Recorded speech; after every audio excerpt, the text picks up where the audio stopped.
Hello everyone, welcome to MS studies edge. आज मैं class 8वीं का विज्ञान का चैप्टर 10 फसल उत्पादन एवं प्रबंधन क्रॉप प्रोडक्शन एंड मैनेजमेंट के बारे में आज बताने वाले हैं। तो चलिए दोस्तों, अब शुरू करते हैं।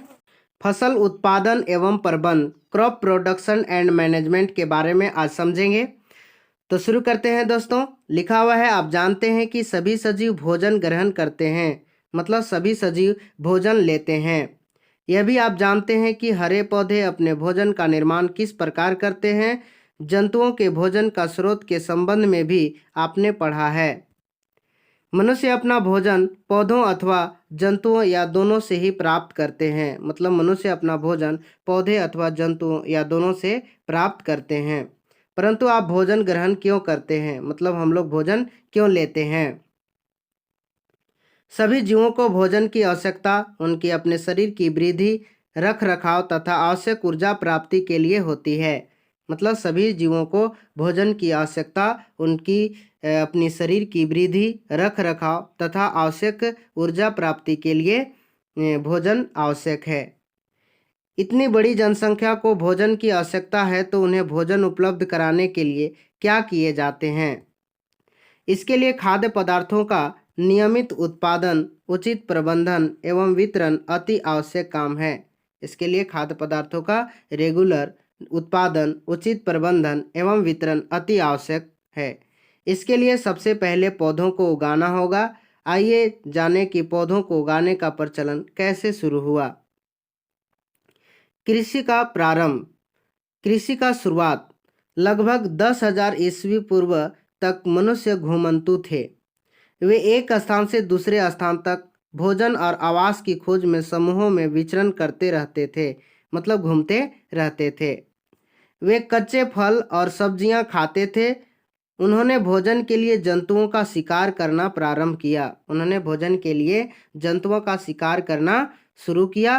फिर समय के साथ साथ खेती कर चावल, गेहूं एवं अन्य खाद्य फसलों को उगाने लगे और इस प्रकार कृषि का प्रारंभ हुआ, मतलब कृषि का शुरुआत हुआ। आगे लिखा हुआ है फसल। फसल किसे कहते हैं। जब एक ही किस्म के पौधे किसी स्थान पर बड़े पैमाने पर नियमित रूप से उगाए जाते हैं तो इसे फसल कहते हैं। मतलब फसल, एक ही किस्म के पौधे किसी स्थान पर बड़े पैमाने पर नियमित रूप से उगाए जाते हैं, उन्हें फसल कहते हैं। उदाहरण के लिए मकई की फसल का अर्थ है खेत में उगाए जाने वाले सभी पौधे मकई के हैं। क्या फसलें एक ही प्रकार की होती है? नहीं, ये तो विभिन्न प्रकार की होती है, जैसे अन्न, सब्जियां एवं फल। भारत देश के विभिन्न भागों में विभिन्न प्रकार की फसलें क्यों उगाई जाती है। भारत देश में ताप, आर्द्रता और वर्षा अलग अलग क्षेत्रों में अलग अलग है, अतः देश के विभिन्न भागों में विविध प्रकार की फसलें उगाई जाती है। मौसम के अनुसार फसलों के 3 प्रकार हैं, मतलब मौसम के अनुसार फसल 3 प्रकार के होते हैं। पहला खरीफ फसल, दूसरा रबी फसल, तीसरा जायद फसल। तो पहला खरीफ फसल के बारे में समझते हैं। लिखा हुआ है, क्या आप बता सकते हैं कि धान, मकई, मूंगफली आदि किस मौसम में बोया जाता है। इन फसलों को वर्षा ऋतु यानी जून जुलाई में बोया जाता है तथा फसल की कटाई अक्टूबर से दिसंबर तक होती है।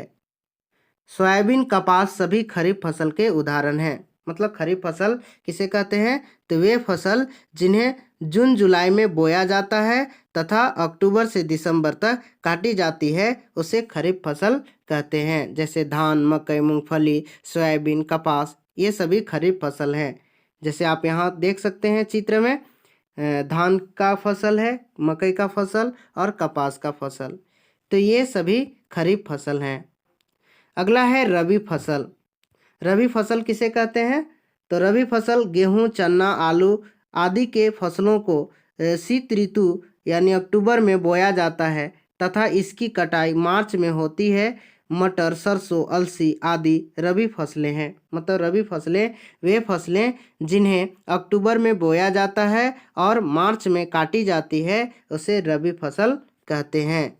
जैसे गेहूं, सरसों और मटर, ये सभी रबी फसल हैं। अगला है जायद फसल। जायद फसल को ग्रीष्म फसल भी कहते हैं। तो जायद फसलों को ग्रीष्म ऋतु में लगाया जाता है, गर्मी के मौसम में लगाया जाता है। इनकी बुआई मार्च से जून माह के बीच गर्मी के मौसम में की जाती है। दलहनी फसल तथा सब्जियां भी इसी मौसम में लगाई जाती है। तो ये फसलें जायद फसल कहलाते हैं, जो गर्मी के मौसम में या ग्रीष्म ऋतु में फसल लगाया जाता है। तो ये फसलें जायद फसल कहलाते हैं।